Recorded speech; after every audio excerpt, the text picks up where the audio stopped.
restaurant and one or two clothing stores. Yeah. You know, the promise of 8th Street, that anything you need, anything you want, you can come outside, you can walk within that mile and a half radius Yeah. and get what you want. See, you saw that promised land, so you knew that it was easy to rebuild that because you saw that. A lot of people don't even get to see that. So let's bring that part of life too, because you saw the destruction of that.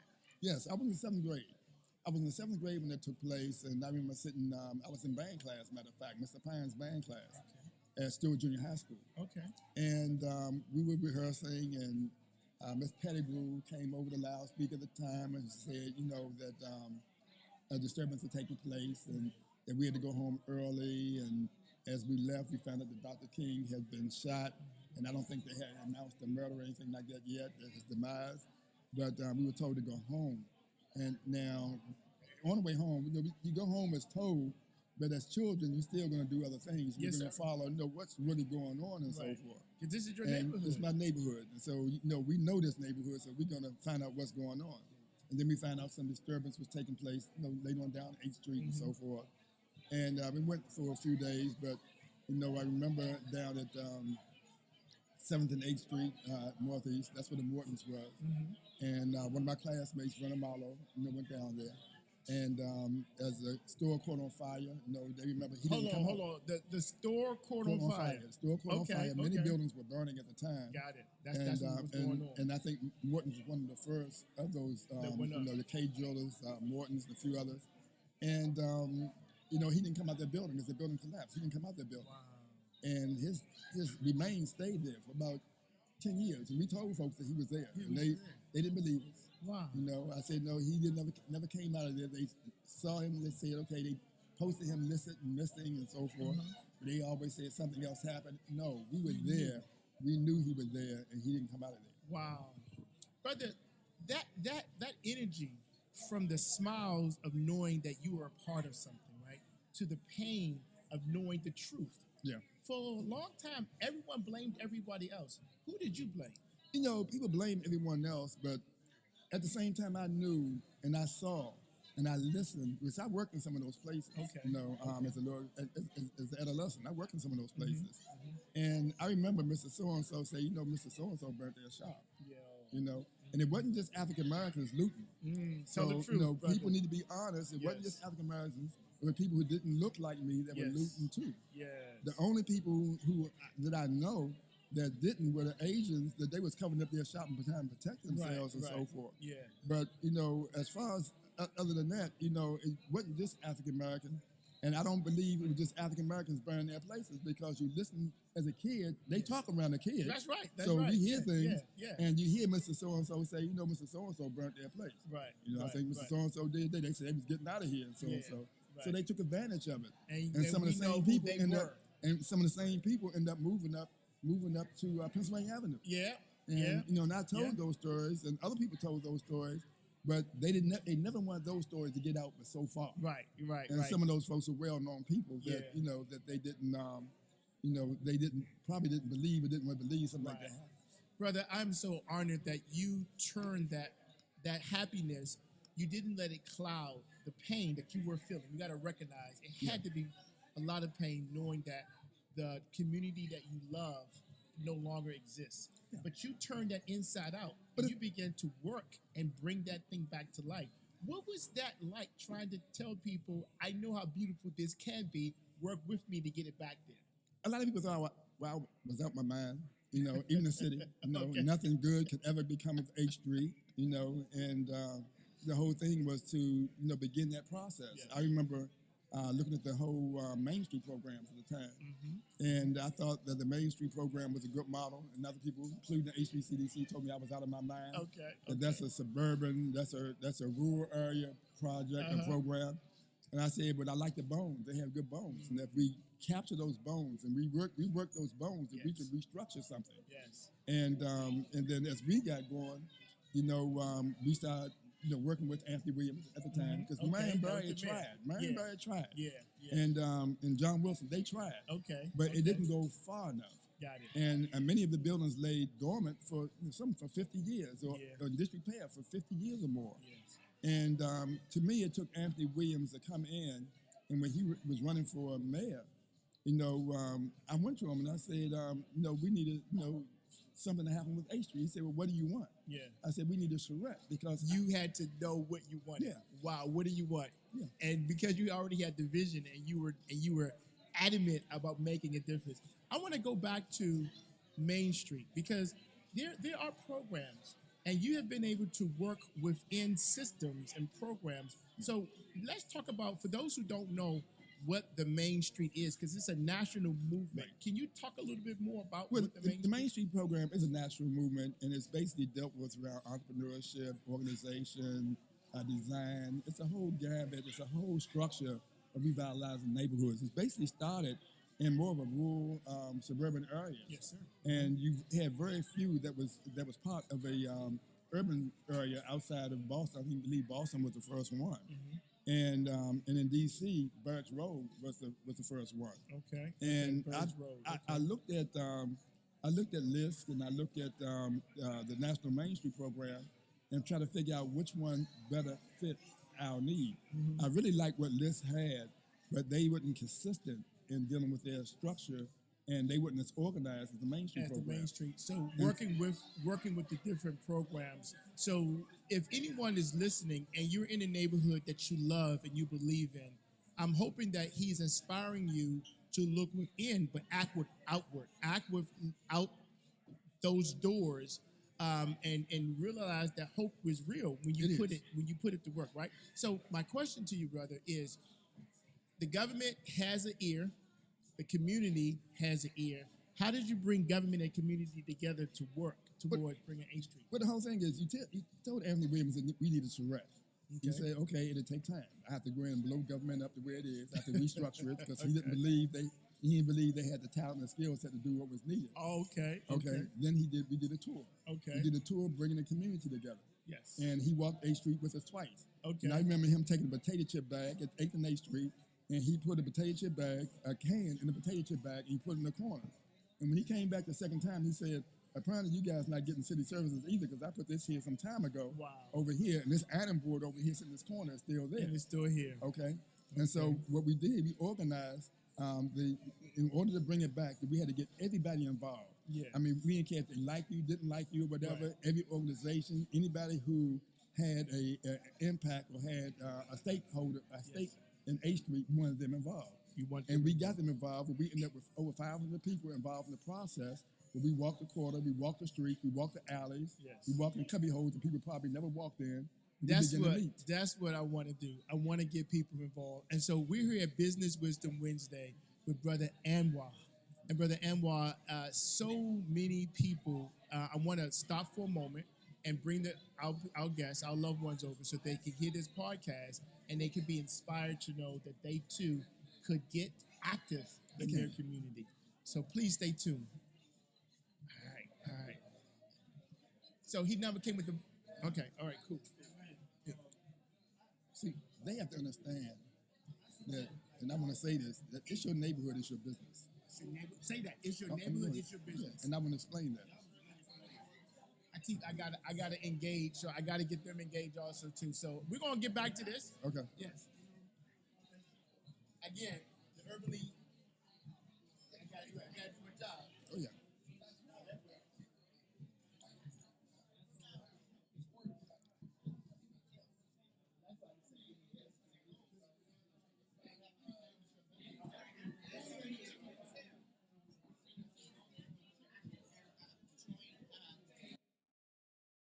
I'm really honored to be here with, hey sister, how are you? Here with Brother Anwar Salim. Yes, give him a hand, please, for all the work he's been doing. Director, community activist. I call you Big Brother. Is that all right? Okay. All right.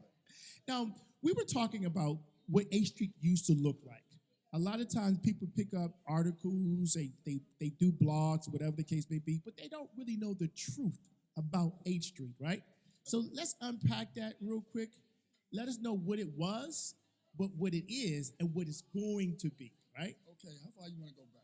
Oh, man, I want to go back to when you were running down these streets when everything you ever needed was right here in your neighborhood, because that made you smile earlier when we were talking. Okay. And y'all check this out, because it's on, he said something that is on us business persons to bring back to life the neighborhoods in which we do business and live in. Yeah, H Street had everything you needed. I mean, you name it, from underwear to socks to dress clothes, designer clothes, to drumsticks, to sport bars and bakeries, furniture stores, auto stores. You name it, H Street had it. We didn't have to go downtown for anything because everything was right here. Yeah. You know, you could walk within a few blocks, and this was your downtown. This You was your enjoyed it. downtown. And H Street was crowded. H Street was crowded with people on Saturdays and Fridays and all. It was crowded. So Can y'all believe that? Raise your hand if you can envision the fact that H Street used to have all of that. I mean, right. you see it during the H Street Festival. Now, how many people, because I think it was thousands the last time, this last year, but how many people really participate in the H Street Festival? Throughout the day, over 175,000 people. Oh, no, hold on. Say that again. Throughout the day, over 175,000 people participated in the festival. In your neighborhood, the In H this Street neighborhood. corridor. That's right.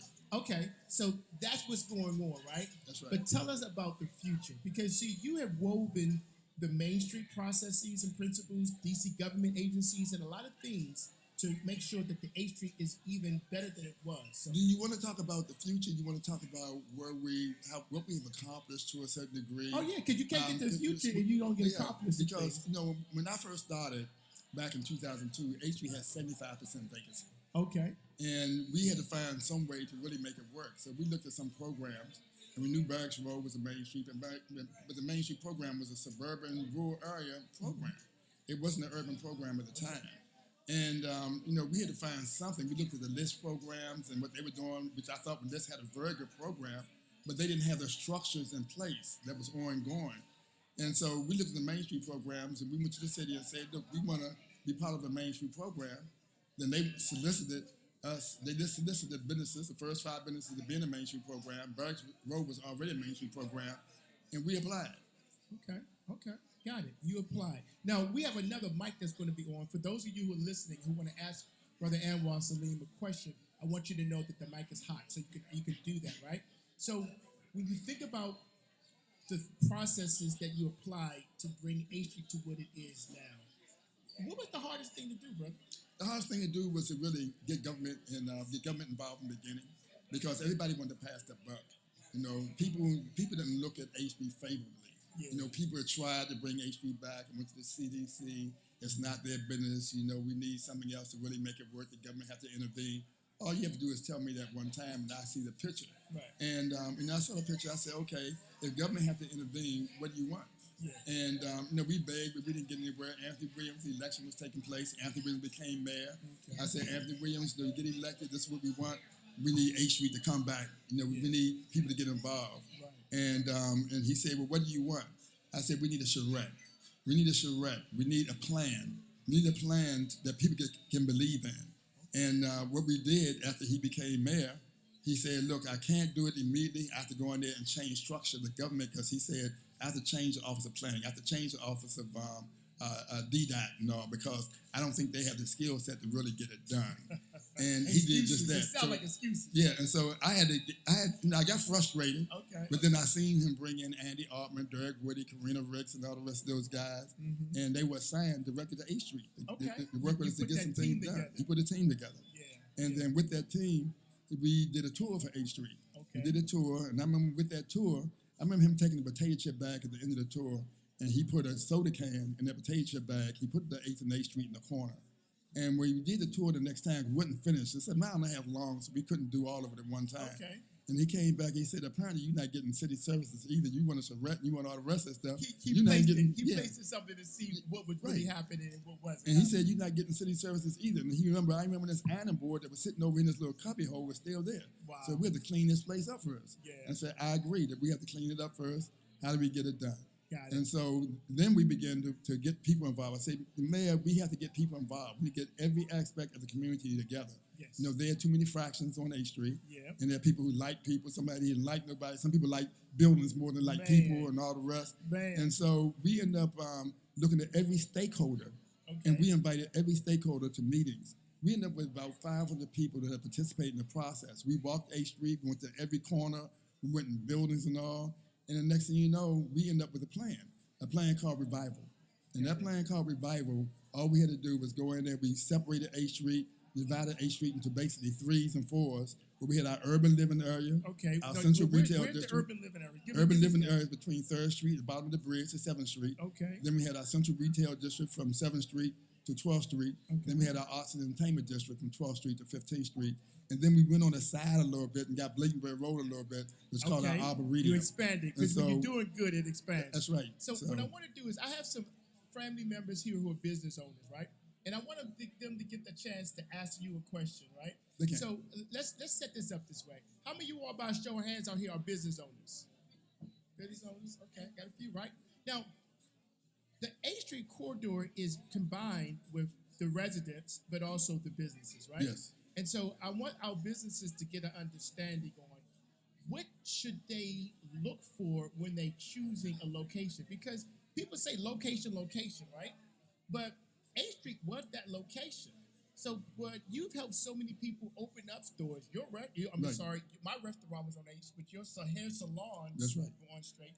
What are on A Street? What are some things that businesses need to think about when they're looking for that ideal location? It's not only location. Location is very, very important, but you have to look at the potential of growth. You have to look at the potential of growth, and you have to look at also what type of resources you have in the quarter that can help you grow once you get in. Okay. See, once you get in, you're on an island by yourself if you don't have that support. Okay. So you have to have that support. Now, after you get that support, and let's say we have a plan now. Now, you can't take a plan and just walk away. Right. You have to be able to get funded and manage that plan. Okay. And if you can't manage that plan, everything disappears because it takes a while before that thing becomes substantial. Okay. Just like once A Street got going and so forth, and we got all these accolades and so forth, the best up and coming quarter in the country, hippest in the country, and all the rest. Right. And we got all these accolades, but we couldn't be successful and rest on our laurel with the accolades. And everybody thought we had arrived. And, Okay. Even we thought, okay, we bit the bullet, we done more than anybody else. Right. But then along came this thing there was called there was still more work. right, Still and more work. we were averaging, as they was building the streetscape, we were averaging about 3 businesses a month. Coming to opening up. 3 to right? 4, 5 businesses a month opening up because they Okay. believe in their promise. Right. They believe in what we were doing and so forth. The rent was right. Yes. Everything was right. The personality, the energy was right, and all the rest.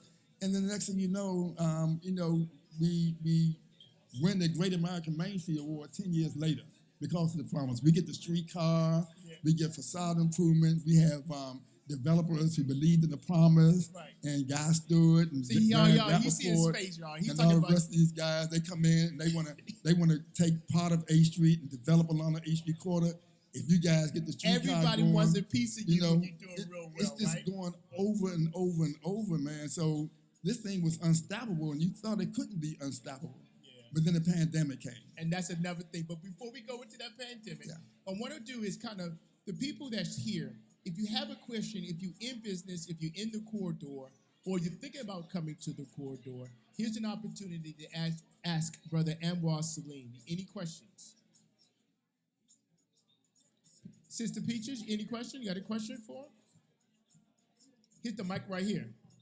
Oh, Peaches over there, I love your food. And I've been there a few times, and food is good. So come on up. Come on up. Yeah. Hey, welcome. How you doing? We got all these chairs right here also, too. I see you back there nice and comfortable. All right. So go ahead, Peaches. Just ask your question.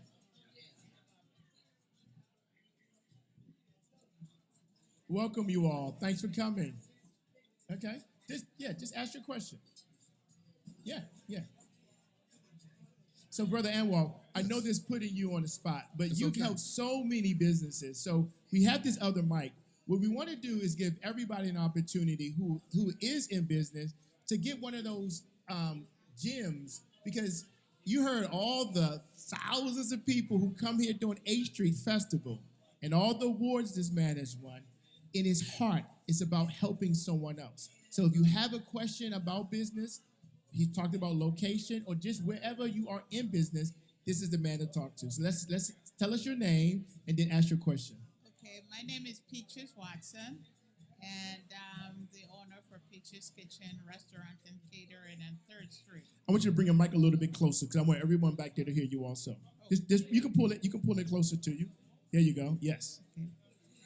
So, Brother Hanwar, what suggestion would you have for Third Street Northwest in comparison to H Street corridor? Um, my issue is it's a very nice area. It's an old area. Um, it's very few businesses, but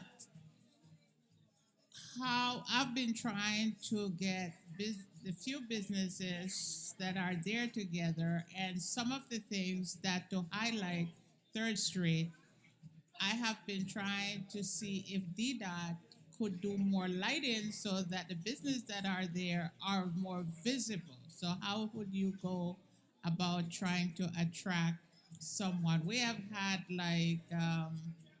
a few people came and looked at the area and said they were going to do something about it, but So- nobody has done that. So yet. Anwar knows where your business is, right? But for Yes. those who don't know, where is your business located? At 6214 3rd Street Northwest. And you've been there how long?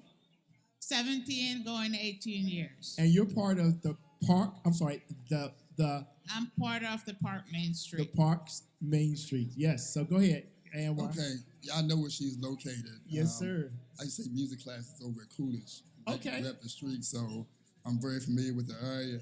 And I'm also familiar with the club that was up over there across from her.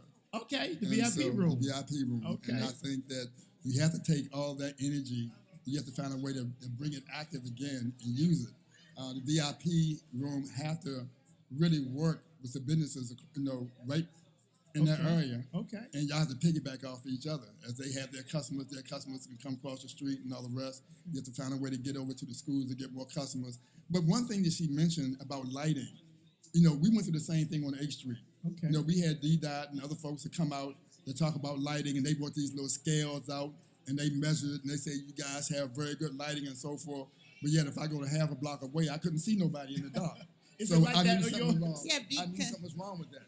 And so- Because customer would say, we didn't know you were here, but people are passing every single day. Right.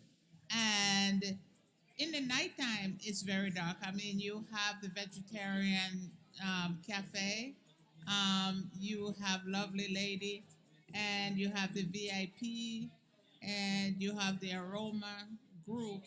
But at the same time, I was trying to petition Metro at one point to bring back Metro on 3rd Street because that's something that if you get off the train at Tacoma and customers know that they can get on a Metro that is passing 3rd Street, right. they would bring more businesses to 3rd Street, the businesses in 3rd Street. And as far as I did my research, Metro used to be on 3rd Street. did. And then That's they correct. moved So- to 5th Street That's correct. in front of So Coolidge. Anwar, how does the Metro play a part of, or how does the Metro impact the businesses in our corridors? Well, really, you have to talk to your city council. Okay. You have to talk to the leader of Metro, the director of Metro, and their department, and you also have to talk to DDOT. Okay. So you have DDOT, Metro, and your council member, and the ANC. The ANCs have to advocate. I think they should advocate for what you really want. You want more businesses, service in that part of the area. Also, I think that you have to find a way to lighten it up. If the city don't light it up, ask them to give you a grant so you can light your building up. Okay. Everybody on their block should be lighting their building up. With creative science. So people who drive past, they can't miss it. Yeah. So let me ask the question again, right? Because I know that, and you see how he's saying it's important for our businesses to know the government agencies, right? And when it comes to the Metro, but how does Metro really impact the she's at the Parks Main Street, right? Right. But how has the Metro impacted the 8th Street corridor? Oh, very much. Look at the 8th and 8th Street. Good or bad. You look at 8th Street. That we have a strong crowd. We have another strong crowd at 12th and 13th and 8th Street, 6th and 8th Street. Those are our strong crowds and so forth. When you have ridership, that's what they pick off and they go. Some of them walk. We also have the streetcar also. So we have a combination of two transportation systems, including the cars, which is the third. And then you have the walkable. It is a walkable area. So we're not impacted like they are. I mean, Third Street is not impacted like we are over here on 8th Street. So you have to do something a little bit differently to bring people there. You have to begin to have some events. Why not have some block parties? Have some Why not block have some parties. block parties? I you know, love that. I love over that. there. Just Yeah. have some events over there.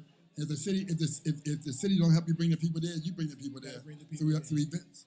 So let's create some events to make some things happen over there, and you get the VIP room to help you do that because they need the traffic too. They need the traffic also. So, Peaches, you're the part of the Parks Main Street, and you provided food today for the Greater Washington Urban League, right? Yes. So, what is, when you think about your business, right, and the impact of your community development, what are some things that you have done and you want to kind of like ask Anwar to see if it kind of blends in?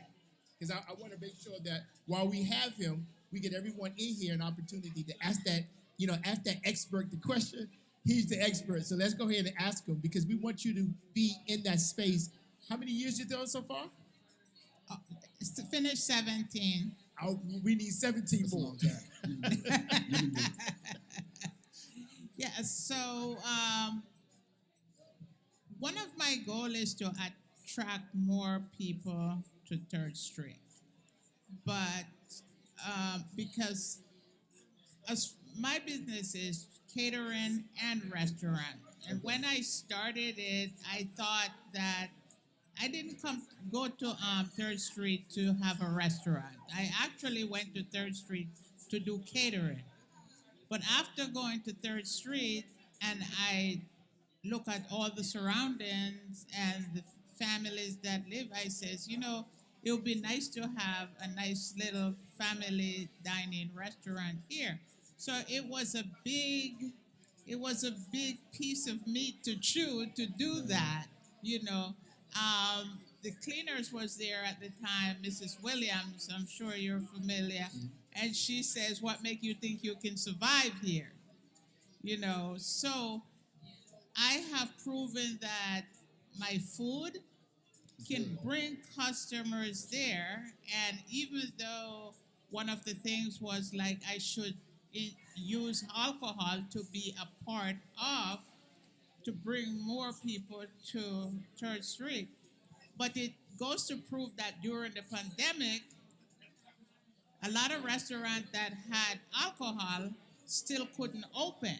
That's right. And I was able to survive the pandemic with just good food.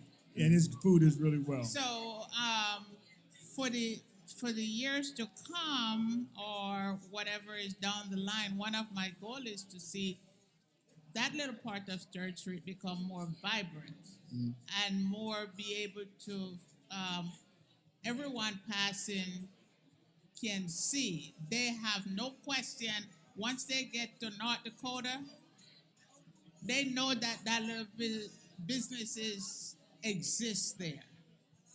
One of my dream was like having a big television like up on the ceiling where Okay. you can't miss. You can't drive by You but see can't Peaches. miss. You That's what cannot something to miss. create a sign. Yeah. Now, Create a sign. it's like, Yeah. so it draws, attention. So, Mr. Anwar, what it would be the first thing to do in order to bring more attention to 3rd Street? I would do events. I would do a patronage card to a certain degree. Okay. Let's say I have the Main Street program, and they was to give you a grant. The grant is good. It go one time. But if you do those things on a card, and you give out cards, and Furard happened to buy one of those cards or purchase one of those cards, and they help put money on those cards, that's what those people come to your business over and over. Okay. Love it. All Love right, it. you understand? Let's say Yeah. you get a $2,000 grant. Yeah. Instead of giving that $2,000 grant just to give it to it, put it into a business that attract more people, a card system that attract more people, just the peaches. You hear that? Just the peaches. Yeah. So Okay. now you have a card system where people That buy man is into the good. I card, told you he good. and they can renew their card, and then they come to you. When they come in, they have money on their card, they come to you. Okay. And That so encourages- they may, and they're gonna- they may get a discount. Yeah. And they're not gonna come by themselves either. Right, Right. right. They're gonna So bring somebody where with is them. your restaurant located again? 6214 3rd Street Northwest. And how can people reach you if they want to get some of the best Jamaican American food in town? Well, I have an online ordering service, and I also you can reach me at kitchen.com, and you can just Google me. Okay. I pop right up. All There right, you go. all right. Well, thank you, y'all. Please give her a hand. Let her have some birthday events there. Let's get some birthday events there. You hear that? You hear what he just said? Let's have some birthday events there. That's what we need to do. Get some people who have birthday parties. Let's go to Peaches and celebrate birthdays. Oh, Yes. Like our birthday persons here are here. So our next person, I want to invite everyone to get a chance to ask Brother Anwar. We're also a real honor today to have Mr. Washington. Mr. Washington is director of the Parks Main Street. The Parks Main Street, like 8th Street Main Street, has a lot of support in so many ways. So that seat, brother, what I want you to do, put your mic on if you don't mind. T, you have the we're fine. You can just speak right into it. It's fine.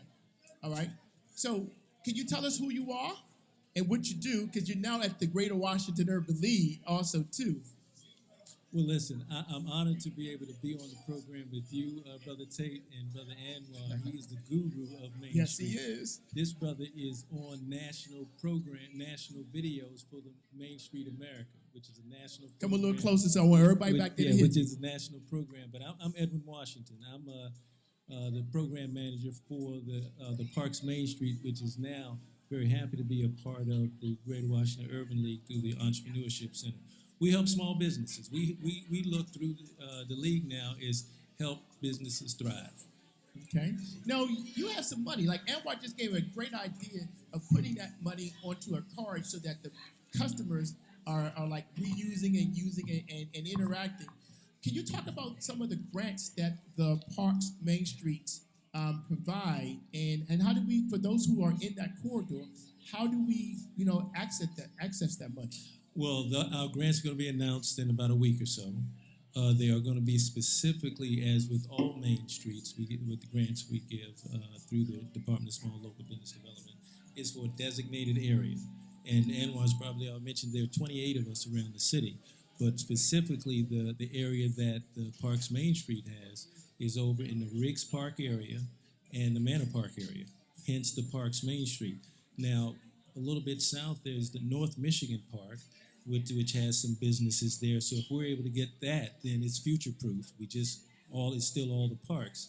But we help small businesses. And so that area, then over in 3rd Street, where the sister who just came on before me, Peaches Watson, she's over in Manor Park. Iconic area over by Coolidge High School, women-owned businesses, Lovely Lady Boutique, been there 33 years or so. You got the VIP room, they've been there over 40 years. That's what you just said, the VIP Yeah, room. well over 40 years. You have the granddaddy, if you will, of it all, is that Manor Park Barbershop, which started as Smitty's. They've been there operating for 63 years now. But it was the location for the DC Hat Lady. Well, now- Powell Bean, yeah. Now that I'm gonna get you a little closer to the mic. Now Okay. that Oh, goodness, there you go. shoot. Yeah. Now that I have both of you men here, right? You've been knowing and watching Brother Anwar. Oh, yes, doing yes, a lot, right? yes. What are some things that you saw him do that you are now doing it at the Park Main Street? Because I want you to ask him one of those questions so that everyone out here can see that the services that are needed are here, and sometimes you just got to connect. Well, the first thing I did was just kind of watch from afar. And you know that. It's about a couple of years or so, just to kind of watch how he was interacting with people, how he was comfortable with people, how he knew things about people with the businesses, and they were treating them like businesses, family. Sometimes we have to be psychiatrists, psychologists. We have to be a doctor. We have to help people, and sometimes when they're. So I watched how he navigated that, and still do what he does with the 8th Street Main Street, which is one of the largest ones in terms of number of businesses in the city. But that's initially what I looked at from him. But Anwar, what I want to ask you, how have you been able to sustain doing this? I've been doing this almost about 7 years.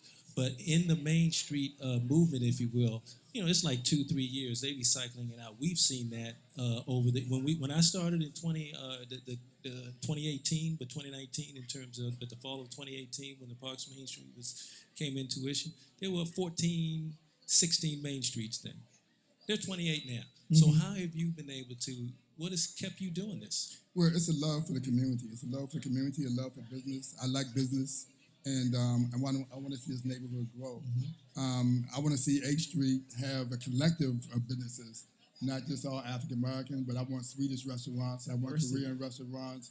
You know, I want someone from Ghana here. I want someone from Singapore. Oh, you yeah. name it. Oh, yeah. Let's That's make it key. collective. And That's key. The thing is, you know, if you build that melting pot full of businesses, and then the customers have a choice of the different tastes that they can experience on A Street. So, you know, we are all, at the end of the day, one people. Right. At the same time, Right. the food that we taste and There it experience. is. It's And the just kind of so, food, too, you know, right. it's something else. Yeah. And the same thing with clothing. The same thing with clothing and business itself. Yeah. It's, you know, it's different experiences. And so when you try to invite that, you always see something new. You know, things die, something else matures, and then it dies again. You get another experience and so forth. And so with A Street have it's it's a mile and a half long. Yeah. It's a mile and a half long. Yeah. And then we have our Austin Entertainment, our urban living, our central retail district. So you really have a lot that you can do. It and get seems to involved be in and so longer. forth. It seems to be So, longer. and then And it's very that's just- diverse up That's in just there, too. A Street. But in our service area, I also have Bladenburg Road and Benning Road. Okay, there's You that see stretch. Yeah, it's like So that. I'm looking Like about that. I'm looking at about 4 miles Yeah. worth of. How many businesses is that altogether? We have over 400 businesses. 400 and, businesses. And then on A Street, we have 298 There businesses it on A is. Street. There it is. There it is. And so you asked me that question, Tate. Yeah. I've watched him just to navigate and how with smooth and ease working with and being with people.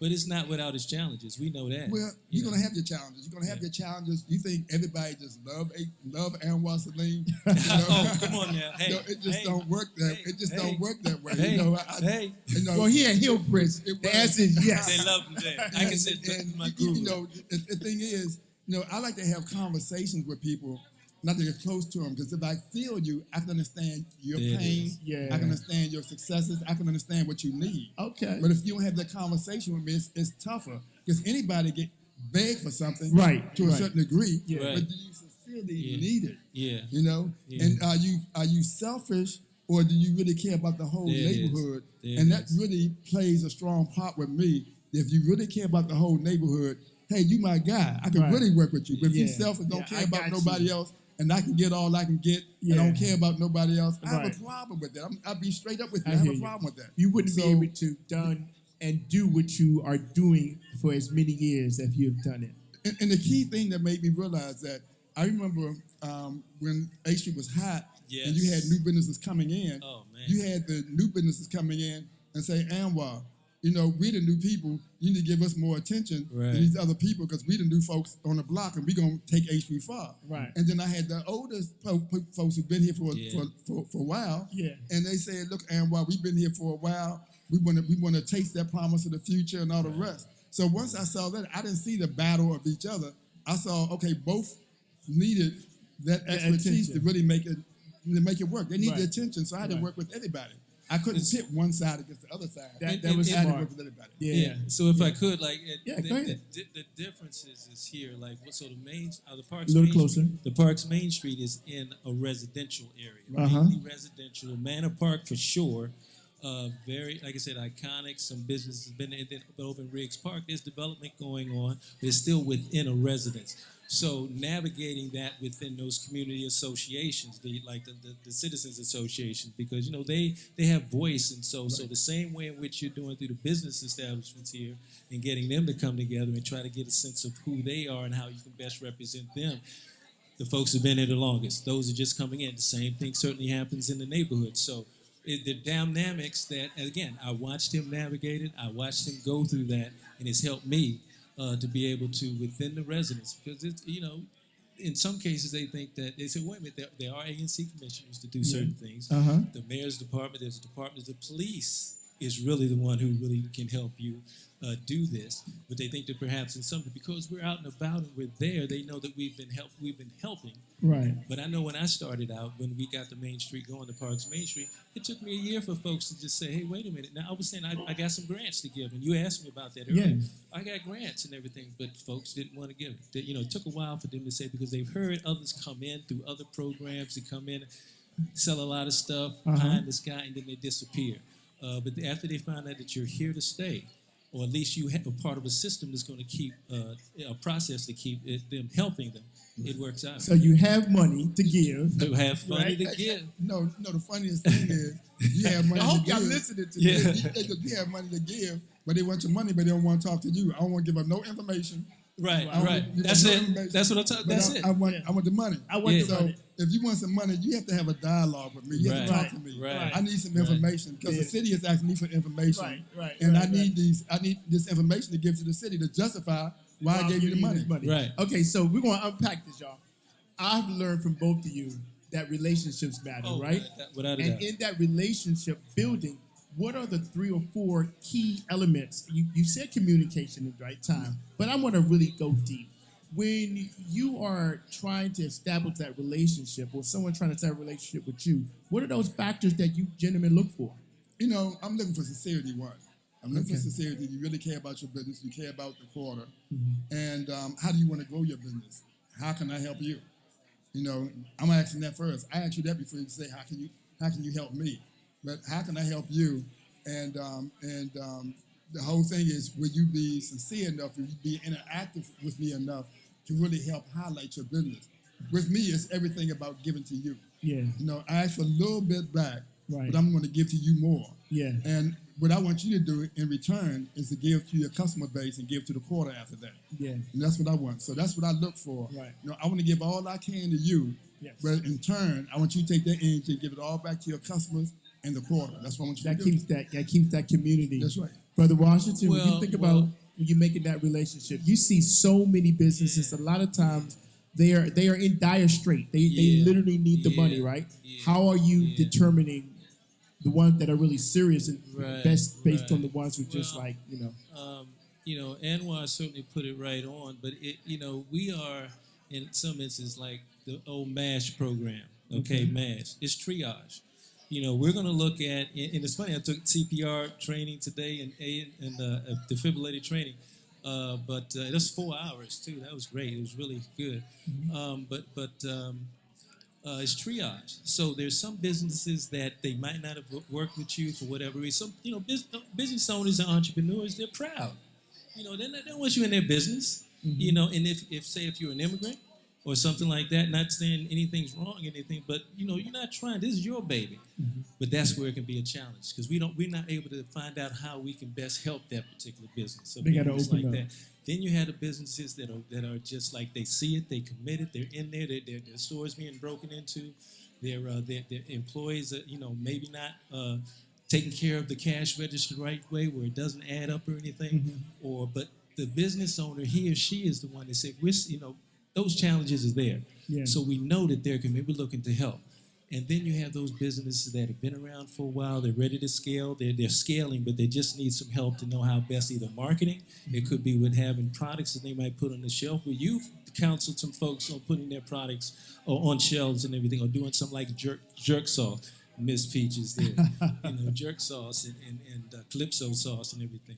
But the main thing is they have to put skin in the game themselves. So I'm looking for people but I don't mean looking for people, but when we come in to see how best we can help, we're going to look to maximize the dollars around a business that has a more likely chance of succeeding or expanding out. But if one is on life support, and it's going to be tough. They it's going have to be tough, but committed. there is opportunity. There is money there. One of the things that the Greater Washington Urban League is doing, especially here today, is this opportunity for us to get to know each other. We call it human bingo. And how many of you all have one of these? Who You have has one? the? Have Who has the? Yeah. Okay, got it. I want you to, again, while we have both of these gentlemen, Mr. Washington, are you good on time? Yes. Okay. Oh my goodness. You sure? You good? Oh no, I blew that. It's good. You It's good? Yeah. Okay. What I want you to do is, these are opportunities for you to meet one another, right? But while I have these two gentlemen, I want you, if it's possible, if you have any questions for either of them, please just come and shout it out. Any ideas? But I also want you to get an opportunity to tell us what your business is. So if you don't mind, Yeah. let's Let's come on. Who Yeah. want to come up and say your business? Yeah. we're gonna turn that mic. We're gonna turn that mic over. got? Yeah, Brother Washington, you don't have to worry about this. Come on, Jim. Yeah, this. Just move that mic. Don't worry about the headphones. Just move the mic. Please tell us. Yeah, please tell us who you are. Tell us about your. You don't even need the microphone. You don't even need the earphones. Just tell us Test, who you test. are. Hey, there you go. Hey, Anwar, does it sound good? It sounds good. So tell us your business. Tell us your name. Then tell us your business. Yeah. So right now, so I'm Jimmy Williams. I've been in the DMV area for 3 years, and me and Welcome. my business partners have an online platform where we're trying to match home sellers and real estate agents. And it's an idea where the agents get to bid on that property before you release your private information. So Wow. we're really trying to do our part to cut down the spam in the real estate space. Because if you ever sold a property in this area, like you probably get a bazillion phone calls still. And we feel there's a way to do that without, selling your best investment without getting all that information out. So like right now we're just in the Carolinas, but we're looking to move up the East Coast, over the next couple years. Well, Anwar, this is a corridor. How do we get connected to your business? What's your social? What is your number? So we do have a website. You go to www.cordium.com. Me and my partners built the platform. So the website, the backend engine, the matchmaking system, we've built all that. Right now it's just getting people on the platform. That's going to be the hard part. But we put up all the capital up front and everything. We've been working on it for about 4 years. All right. Well, the Greater Washington Urban Leagues want you to know that we're going to get the information out, so you registered and everything, so we put that out. But while we have Brother Anwar, and you've done some development also too, yes. right? So what's some questions, because you heard how many people who come through the 8th Street Festival, right? Those are the kind of people who buy homes. Yeah. Well, listen, we're trying to be a disruptor to space, and so I think it's really good concept. But when you're trying to get the public to change the way they've always done something, and I think today most people call a friend when they're looking for an agent. We want them to come to our website first. So any ideas on how to start the shift, customers in that perspective is our biggest hurdle today. Brother Anwar? So what's the right So question? he wants to know, how do we get people who are looking to purchase properties on that platform so they can start the search there rather than just Zillow and all the other big names Yeah, that kind of do something what we do. Social media, social media? reels, Yeah. all the things that help. Short reels. You don't want nothing long. You have a short reel, 15 seconds. They have your card. You have a directive to your website so they can look at it. Or if you have these ideas and concepts that you're interested in, read the guys you need to hear. Okay. Yeah, I also was asked you to reach out to the Greater Washington Urban League. We have a Thursday network. Anwar talked about community engagements. He not only knew the government agencies, but he knew the community organizations, right? So linking up the parks, Main Street, what Mr. Washington was talking about, Riggs Park, their Manor Park, they're community-based organizations that have monthly meetings.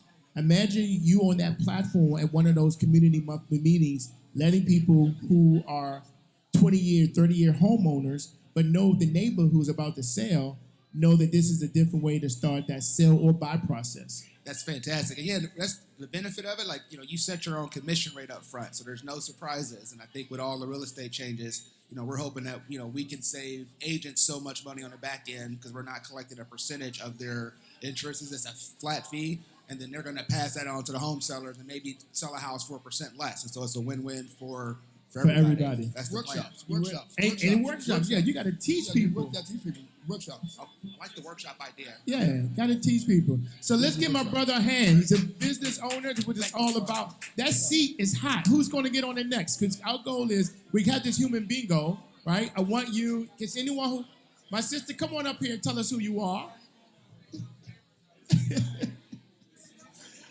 Yes, thank you so much. This opportunity is yours, right? All right. So you want to tell us who you are. You know this is Brother Anwar, right? And you heard what he's been doing for years on 8th Street, right? Okay, well, okay. Well, tell us who you are. Tell us the type of business that you have. And then we're going to see, and everyone else out here can see what we can get to do. What can we do to help you get your business to the next level? Thank you. Sounds good. Yeah. Okay? Bring the mic a little closer to you. Yeah, absolutely. Hi, everybody. My name is Thais Hernandez. Thais, okay. Pleasure. Good to meet you. All right. Tell us about your business. Yeah, so I'm a leadership coach and mindset expert. I work with high achievers and help them identify their inner blocks, their inner critic, so that they can have more focus, more creative, better strategic thinking at work, and then at home, be better partners and better parents. Wonderful. Y'all hear that, right? This is what this human bingo is about, for us to get a chance to know of each other. For those who are ready to level up and get that coach, how do we reach you? You can find me on LinkedIn. It's hard. My name, well, there's a lot of Thais Hernandez's. Okay. But Thais, Thais Hernandez. Look up maybe Thais Hernandez Leadership Coach. Okay. You should find me there. All right. You can find me on Instagram at Blissful Thais. Beautiful, beautiful, beautiful. So, Brother Anwar, have you ever used a coach or I know you've been a coach, but have you ever used a coach in your leveling up yourself?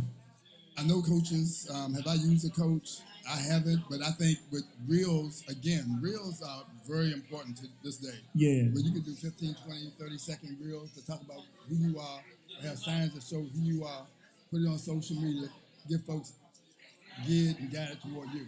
You're going to shoot direction back to you so they can find out more information. So he's basically saying your reels. Do you do workshops also too? Yeah, absolutely. I do workshops. Right now, I am leading a 6-week program to help people identify that inner critic, silence it, and then also learn the skills. So, Okay. to be more, just feel better. I got it. Thank you so much. So, Brother Anwar. So let's see who else is in the room. Our goal is to give everybody a moment to thank you so much, sister. Give us some love. Give us some love. You right? Yeah. The seat here. Not only that, you may have some businesses who are high achievers and they may need that coaching. They do need the coaching. So you may want to go talk to business. Let's have a business sit down. Let's talk about some of the things you really want to accomplish and so forth. That's what it's about. And we got that one piece that'll take you over the edge of where you need to be. I hope you're hearing that, right? Because there are a lot of businesses who, like you just said, just need somebody to help them get to the next level. So we have another brother at the seat. Tell us who you are, what you do, and how we can reach you, and any question you have for Brother Anwar Salim. Good evening, brother. I want you to get closer to the mic. So yeah. Yes, good evening. Is that better? Yeah. Yeah, thanks. How are you? I'm Eugene Yarbrough. I'm the owner, CEO of Harvest to Health, organic farming, and we grow organic produce, and we bring produce to the city, and we do a variety of farm markets, and we network with schools, churches, and national, and we're looking to do some international marketing in terms of food production. And speaking of, I heard you talking to the brother about taking business to the next level. I want to say gratitude to the Greater Washington Urban League, the program I went through last year. It took my business to a new level, and I'm just looking to continue learning. Now, Brother Anwar, he has some amazing watermelons, right? Thank So you. how do people reach you? I hope with seeds, right? Yes, sir. All seeds. Yeah. All seeds. Yes. Okay. So how do people reach you? And then you have a question for Brother Anwar. If we can turn it down some. Okay, yes. I have Instagram. That's Harvest, HARVEST _2_ health, HEALTH. And that's the name of the organization, Harvest to Health. Mm-hmm. We have a website as well. You can reach us on harvesttohealth.com. You can call me directly. My phone number is 917-653-8743. Okay. Well, we have Brother Anwar. I would here. like to check you out because I'm very conscious about my food and what I put in my body and so forth. So, I didn't get this old by eating bad food. And I appreciate you So, saying that because yeah, that's part of our mission in the name, Harvest to Health. Yeah. When we harvest, we're looking for the best foods, and we want to be able to keep our community on a healthy level where we can keep our minds straight for the condition that we're in. Yeah, So 'cause, I do have a question for you as well. The problem I have is that when I go to doctors for ailments and so forth, and a lot of times our food can be our medicine. Yes, sir. But the doctors don't want to give you the food. They That's don't want right. to tell you what food to use. Yes, sir. But yet they take the Hippocrates oath. And, Yes. and Hippocrates said, let thy food be thy medicine, thy medicine be thy food. Amen. But the doctors don't practice that. That's right. And so as you have healthier food, you have good food, the soil is good, and you have that good food to offer to heal your body, then we need to talk more about that instead of accomplishing and taking a lot of medicine that's really causing kidney issues and gout issues and other issues that we have. Yes, So sir. we really have to be more conscious of the food we intake, and that organic and what you have to offer that people have to be more conscious of that and be aware that this is the type of food, if you're conscious, will keep us living healthier longer. Thank you. And how I respond to that comment is the word conscious. That stuck out to me. That's right. Your consciousness about the importance of that food being the medicine for us. That's right. And I see that there's a disconnect in a lot of our communities to have that consciousness. What was it that helps you to gain that consciousness about the importance of food that was connected to your health? You know, I watch people who overate. I watch people who ate a lot of bad food, and I watch what they went through as far as being sick and so forth. My mother was very conscious. She lived to be 97 years old, and she taught me about all the herbs and the right foods to eat and all the rest. And I learned that from her. And then I would, in turn, as exchange, I was able to help her as her was reading out. Her life was transitioning. Awesome. So, and she always said, "Look, I knew you was the one who was going to take care of me." Because I was the one who listened to her. I was the one who took part and started living the life that she taught me compared to my other brothers and sisters. Awesome. So I have less health issues than any of my brothers and sisters I had because of where I ate. Thank you. And that, I appreciate that because those are relationships we need. Yeah. And that's giving back to your mom as she gave to you. That's the right. same relationship we want to have. Our people learn that the earth is offering us. We give it to us and it blesses us immediately. And everything the body needs, our body is from the earth. Everything my body needs is from the earth. Yes, sir. It was right in the earth. We just have to respect the earth, and we have to make sure that we nurture the earth right and grow the food right and then take the food properly. And not only that, prepare the food properly. That's right. In order for us to sustain our lives in a great manner. And we have a few events coming up too. For the rest of the month of March, each Saturday we'll be at the farm. We're sowing seeds, preparing for the season coming up. We'll be preparing the land for what we're going to seed and sow. And then we're going to sort of just organize our farm. So it's a great time to come hang out with us. We're on 11,000 Mattapony Road in Upper Marlboro. Okay. So come through. We'll be out there next 3 Saturdays from 10 a.m. to 2 p.m. and get your hands and feet in the soil. Yeah. So this again, the human bingo. We want everyone to get a chance to sit where you're sitting. But before you leave, brother, can you tell us what kind of food you're planning? And one more time, because I want everyone to know that planning of a seed, when you're out there on the farmer film, is pretty therapeutic, right? Very so therapeutic. What are you planting? Yes, we're planting. What makes me remind me, I see my good sister Mama Peaches out there, callaloo. Right, yeah, so we're gonna plant some fresh callaloo. We're gonna plant a variety of hot peppers, from ghost peppers, the California reapers, the Trinidad scorpions, the things that our Caribbeans and Africans like. A lot of plants indigenous to the African continent. We're gonna do some collard greens. We do our traditional crops. We do some kale, sweet potatoes, onions. We're doing watermelon with seeds, of course. Cantaloupe, a variety of cantaloupe as well. Wonderful. My granddad said a rich man knows where his food is coming from. Thank you so much, my brother. Thank you. Don't forget about some of the herbs. If you can do some of the herbs, get some of the herbs. Yeah, we do have a list of herbs. Yeah. We do. We probably call you for some tips on the herbs, though. Get some of the herbs, and you can create your own retail for herbs Yes, if you do it right. Yes, it don't sir. take much for that. Okay. Okay. See, Yes, thank you. growing, Pleasure growing the meeting you. business, growing the Thank you. business. All right, who's going to come next? But while we're waiting for the next person, Brother Anwar, now all the people who come to the 8th Street Festival, they are interacting with so many vendors. Yes. How do you choose the vendors? And for those who might want to vend on 8th Street, how does that work?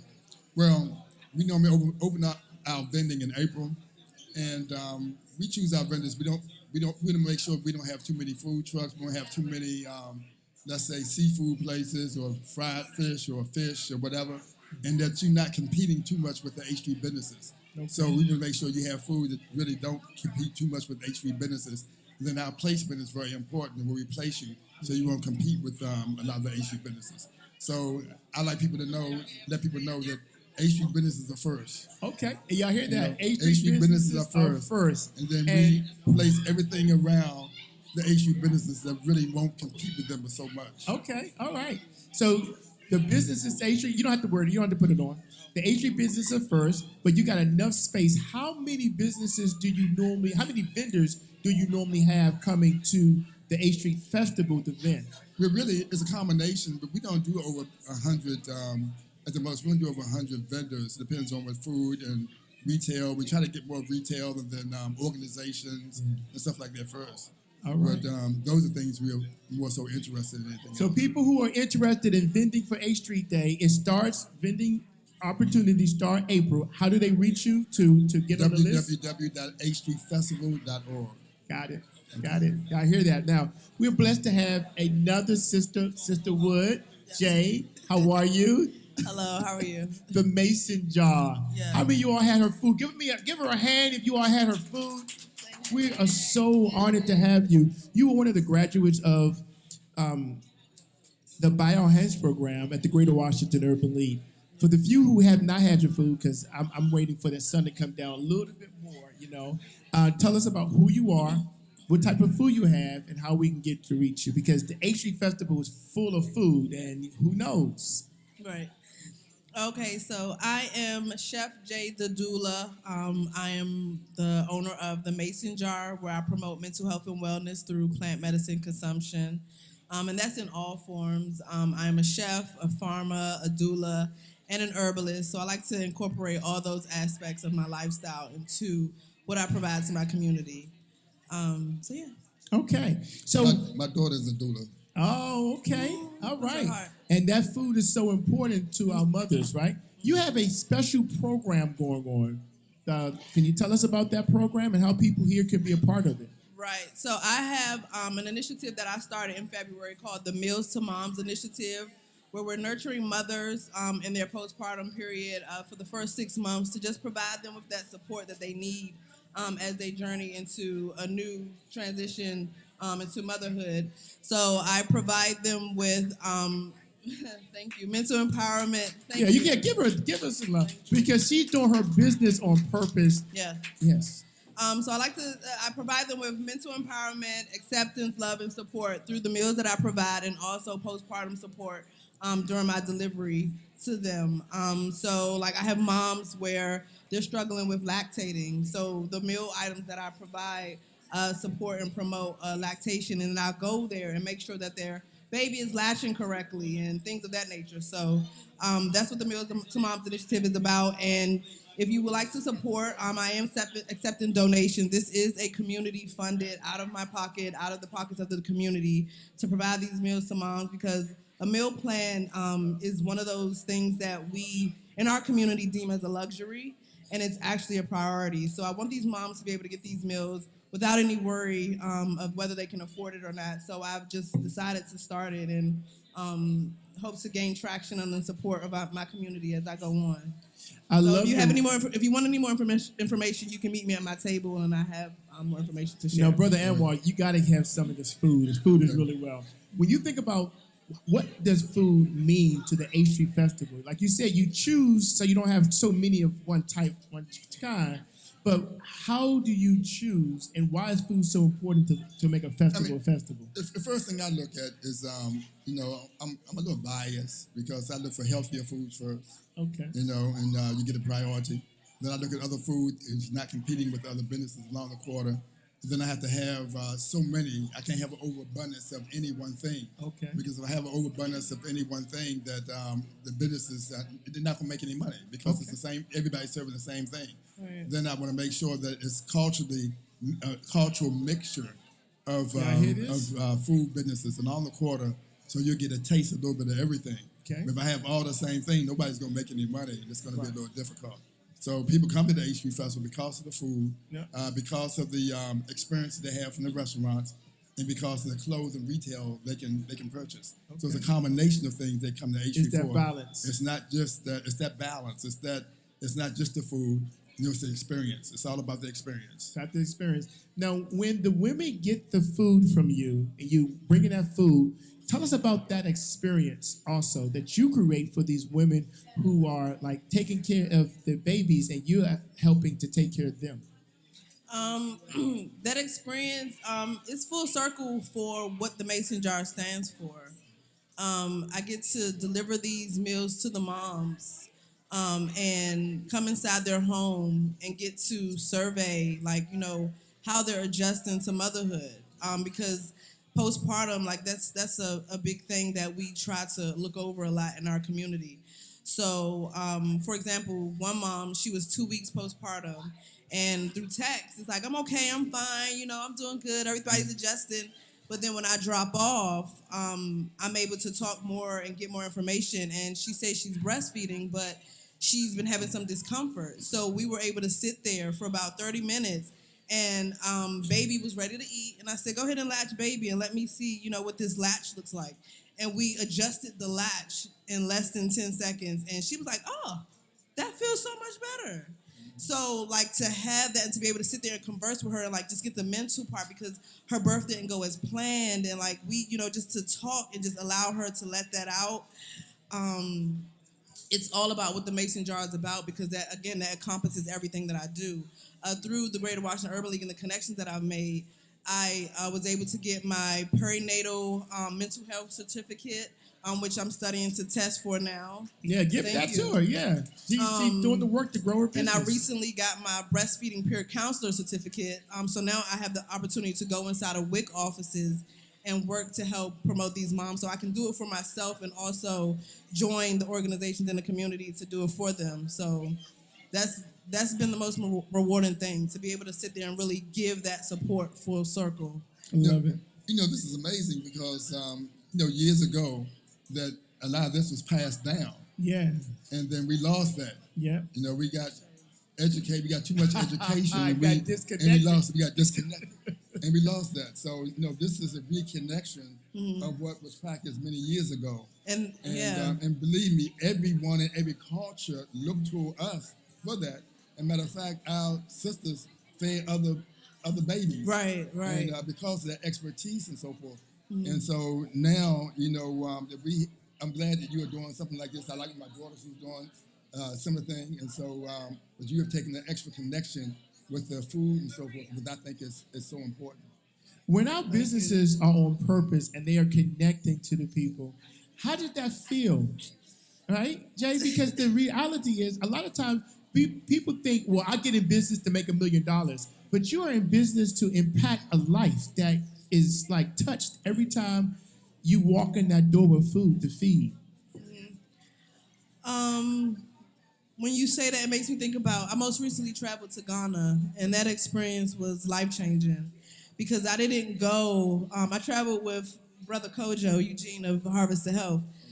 We traveled together, and we went on a mission to go and get connected to the land out there, and we were able to experience so many things that your average traveler wouldn't experience. Like, we were in villages, like we were like really tapped into the people and the land of Ghana. So I met a family there.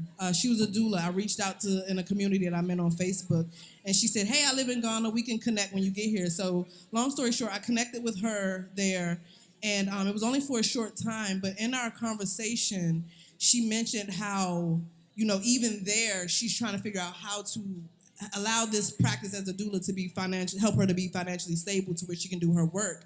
But in our conversation, she said, it's not about the money. This is hard work for me.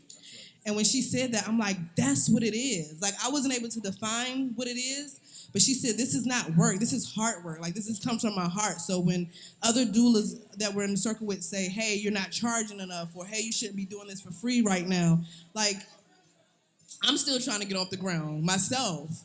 And for me to launch an initiative where I'm coming out of my pocket, the average person would say, like, what are you doing? Like, you got bills to pay. You shouldn't be giving away anything free. Someone told me that. Like, don't start with nothing free. We're losing grant money. This new administration, we don't know what's going on. We're uncertain, da-da-da-da. And I'm like, when it's hard work, you don't think about that. Like, uncertainty is actually a gift. So knowing how to tap into that, and lately I've realized, like, the more I stay tapped into that, and like you said, stay connected with the land and with the source, I realized, like, I'm okay. And I have to remember that. I've been having to remember Just stay on it. My grandfather told me something years ago. He said, you take care of the people will take care of you. So you take care of the people right, the money will come. It'll come. You'll be taken care of. And you've been doing this how long, brother? Yeah. How long you been doing this? I've been doing this for a long time. I started this as a youth, a kid, every business I'm a retired diesel mechanic also. Everything I've done was about servicing people And I did something else to service people, so people get to work on time and this and that. And it's all about people. It's always been about people. Right. How can you really take care of people and make sure people's needs are met? And that's always been one of my number one priorities. Make sure people You know. needs are met. And I think I have a tendency, and it may be wrong sometimes, but I think I take care of people more than I take care of myself. Yeah, Well, that's I know how to do it. exactly. Remember that's what how your I feel. granddad said. I know how it is. You are continue to be cared for because you care for others. The Greater Washington Urban League is all about giving you, again, that support. And this human bingo chart here, I hope that people get to come over to your table, buy some more food, but get to meet you because the interconnection is what it's all about, right? So, Brother Anwar, the Greater Washington Urban League is about to do something for fathers. And I see a brother out there. I'm hoping that he can come for a second and say a little bit about the Greater Washington Urban League Fatherhood Program. And then I'm going to land this plane, right? Because you've given us so much time, and I really appreciate it. Brother, can you come out real quick? Tell us about who you are and what you do with the Greater Washington Urban League and our Fatherhood Initiative program to support Black men coming back home and staying home as fathers. Tell us who you are, brother. Yes, sir. Thank you, guys. Come a little closer. Come a little closer. Yeah. Is that better? Yes, sir. How y'all doing? My name is Javante. I'm currently a program administrator at the Greater Washington Urban League. Yes. Wonderful. Now, tell us about this program I've been hearing about, this Fatherhood Initiative program, what it is, and how can people at least start to reach out to ask questions? Yeah, so we have been recently granted a large contract to start a Black Fatherhood Initiative. And what that kind of looks like is that we're going to take a cohort of 75 fathers in our first year, and we're going to help them through the process. So what that necessarily looks like, we're going to help them with legal resources, housing resources, mental health resources to help them be the Black father they can be and help them bridge the gap with their child and themselves.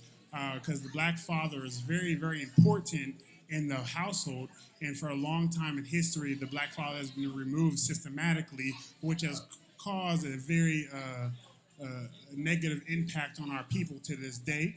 We see 400 murders a year in the city, which is just outrageous as a people when we've been robbed of ourselves, right? So hopefully this Black Fatherhood initiatives will bring that self-knowledge back, bring that love back to install, a long-lasting relationship in the Black household, which is the goal of the Black Fatherhood Initiative. And Brother Anwar, you know about Black fathers. You've been one yourself. I know about Black fathers. I was a single Black father for many years, and when it wasn't popular, when I was 20-something years old, I had three kids. I had three children, a girl and two boys, and I had to raise them by myself. And it was tough. I had to learn how to plait hair.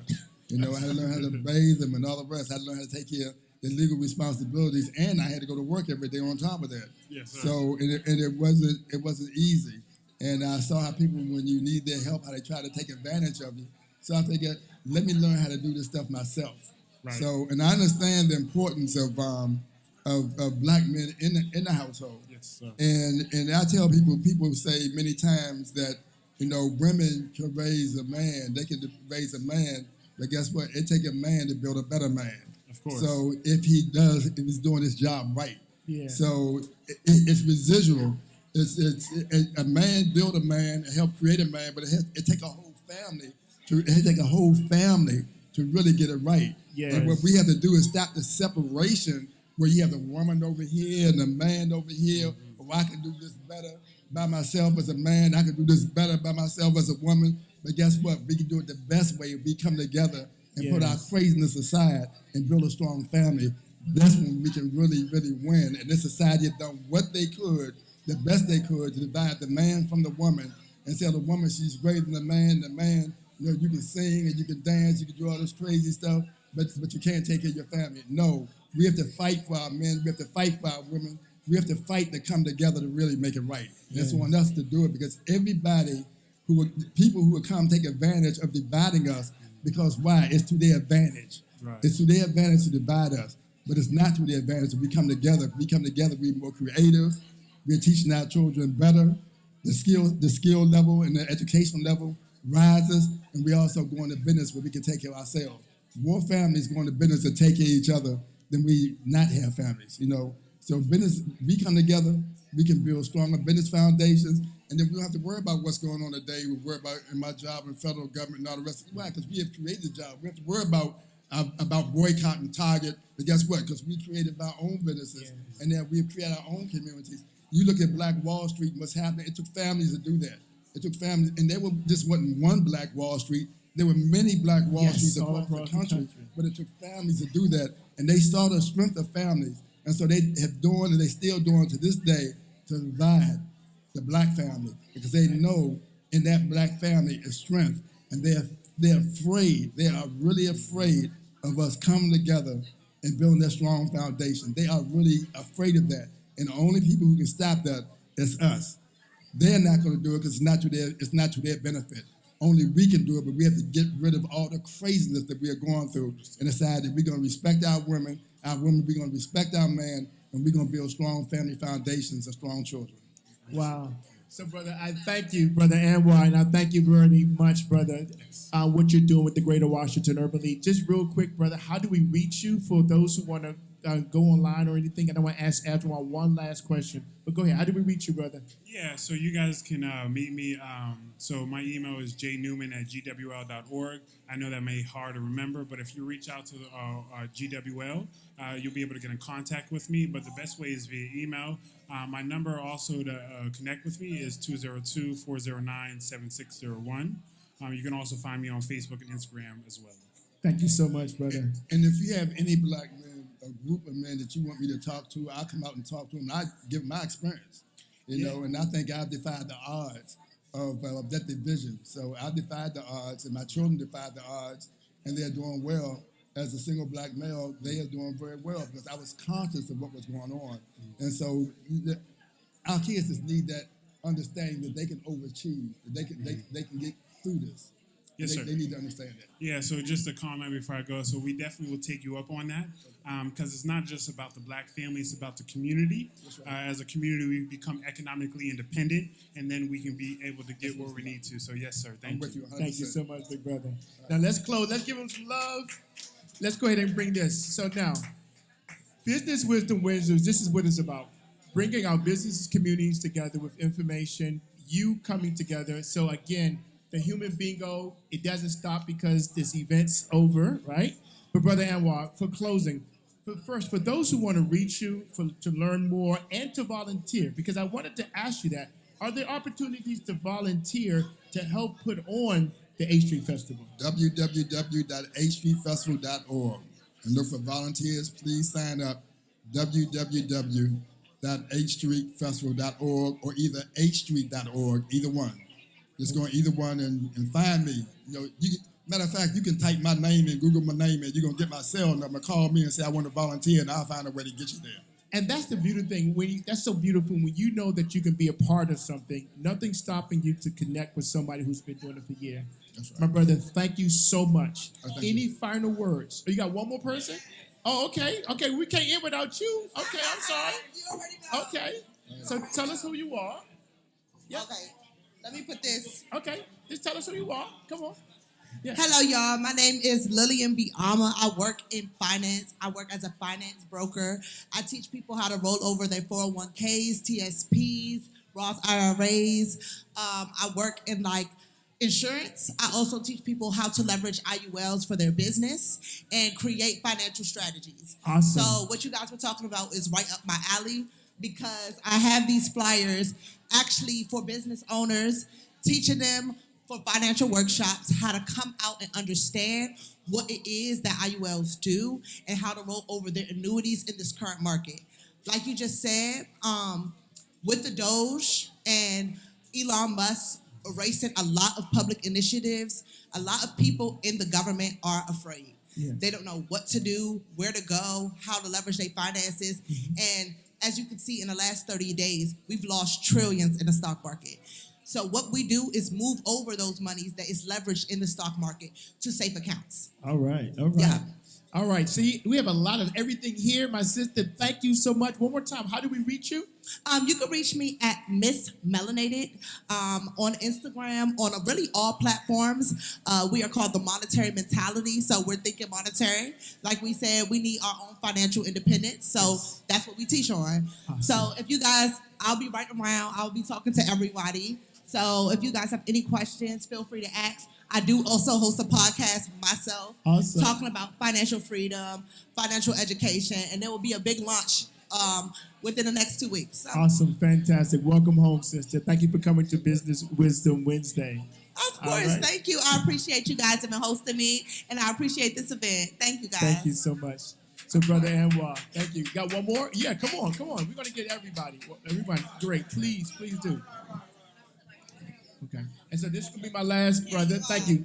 You've been so gracious, brother, just to be. I gotta put this on? No, you don't have to put it on. Just going to get you the mic so we can hear you. All right. Please tell us who you are, what type of business you have. Okay. Very sound like Michael Jackson now. Okay. Just come a little closer. This is Shark Tank here. Okay. Okay.